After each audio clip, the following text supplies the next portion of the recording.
युगे 28 विटेवरी उभा, वामांगी रखुमाई दिसे दिव्य शोभा. पुंडलिकाच्या भेटी परब्रह्म आलेगा, चरणी वाहे भीमा उद्धरी जगा.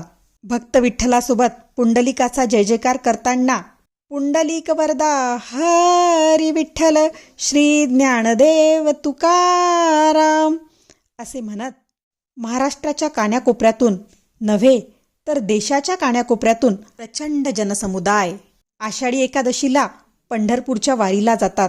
भक्तांचा मेळा या ठिकाणी जमतो. टाळ, मृदुंग, दिंड्या, पताका, पालख्या या सर्वासह या विठ्ठलाचा भक्त लाडक्या विठुरायाला तात. वारकरी संप्रदायाचे उपास्य दैवत म्हणजेच पंढरपूरचे पांडुरंग विठ्ठल, पंढरीनाथ, विठोबा तर कुणाची विठुमाऊली आपल्या भक्तांवर कृपा करण्यासाठी सदैव 28 युगांपासनं अशीच उभी आहे.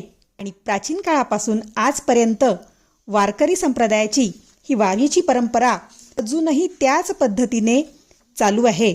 या संप्रदायात वारीला खूप महत्त्व आहे.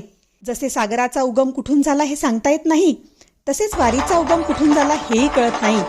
परंतु ज्ञानदेवांच्या पूर्व काळापासूनच ही परंपरा चालत आलेली आहे आणि आज तर अगदी विस्तीर्ण असं स्वरूप या वारीचं झालेलं आहे. भक्तांचा मेळा आनंदात भक्तीत रमतो, नामस्मरण करत आपली वारी पूर्ण करतो.